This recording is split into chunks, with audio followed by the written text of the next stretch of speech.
मतदारसंघाचे उमेदवार चंद्रकांत खैरे आपल्यासोबत आहे। त्यांनी आत्ताच पूजा केलेली आहे आणि पूजा करून ते आता मतदान करण्यासाठी मतदान केंद्रावर जाणार आहे।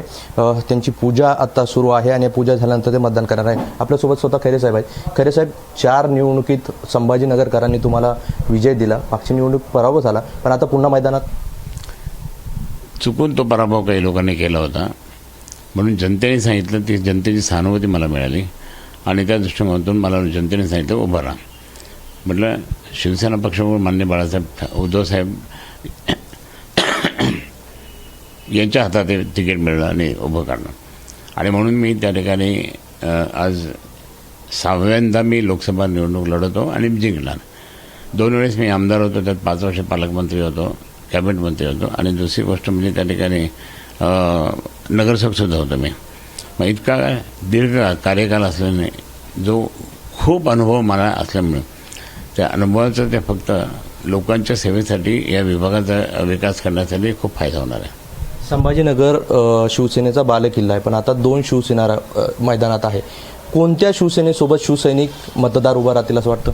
नाही, जे शिवसेना प्रमुख माननीय बाळासाहेब ठाकरेंची शिवसेना म्हणजेच त्या ठिकाणी उद्धव बाळासाहेब ठाकरेंची शिवसेना, कारण गद्दारांनी यांच्याशी गद्दारी करून त्या ठिकाणी जो पक्ष काढला, त्याने सगळं काही दबाव आणून त्यांनी धनुष्यबाण पद चोरला, पक्ष चोरला, पण माननीय उद्धवजी आणि आम्ही सर्व शिवसैनिक डगमगलो नाही आणि उद्धवजींनी त्या ठिकाणी जबरदस्तपणे केलं, म्हणून उद्धवसाहेब त्या ठिकाणी उद्धवसाहेब शिवसेना ही खरी शिवसेना आहे। यंदा तुम्हाला मुस्लिम मतदारांचा मोठा पाठिंबा मिळताना पाहायला मिळतो, हा एक नवीन बदल म्हणा? हा एक नवीन बदल। त्यांना ह्या शहरामध्ये शांतता पाहिजे, ह्या शहरात शांतता पाहिजे, म्हणून त्या ठिकाणी आम्ही हा लोकांनी स्वतःहूनच त्या ठिकाणी सपोर्ट दिलेला आहे, कारण त्यांना त्या ठिकाणी केंद्रामध्ये बदल पाहिजे।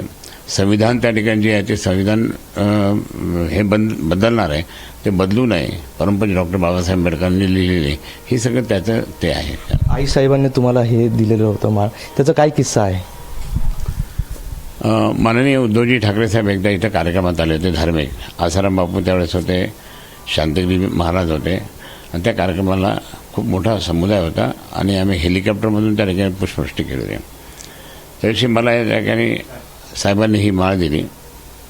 ही माळ त्या ठिकाणी ती मासाहेब मीनाताई ठाकरेंची माळ होती, आणि मग मी ही रोज जप करतो, याचा जप करतो, आणि या जप केल्याने मला त्या ठिकाणी खूप समाधान मिळतं आणि तो त्यांचा आशीर्वाद, मासाहेब मीनाताई ठाकरेंचा आशीर्वाद, बाळासाहेबांचा आशीर्वाद हा मिळतो मला, आणि म्हणून मी प्रामाणिकपणे एकनिष्ठपणे त्या ठिकाणी शिवसेनेबरोबर, मातोश्रीबरोबर, उद्धवसाहेबांबरोबर राहिलो आणि राहणार, हे माझं यश आहे। तुम्ही इथं लिहिलंय विजय सत्याचा, पराभव गद्दारांचा, हे फलक नेमकं काय सुचवतं तुम्हाला? नाही, हे फलक असं करतं की आज आम्ही सत्यवादी आहोत आणि हे जे गद्दार आहे त्या गद्दारांनी गद्दारी केली शिवसेना पक्षप्रमुख आणि शिवसेनेबरोबर, हे जनतेला आवडलेलं नाही आहे, म्हणून तो तसा फलक आहे। तो नक्कीच होते चंद्रकांत खैरे आणि त्यांनी पूजा केलेली आहे आणि थोड्या वेळात आता ते मतदान केंद्रावर जाणार आहे। मोहसिन शेख, NDTV, छत्रपती संभाजीनगर।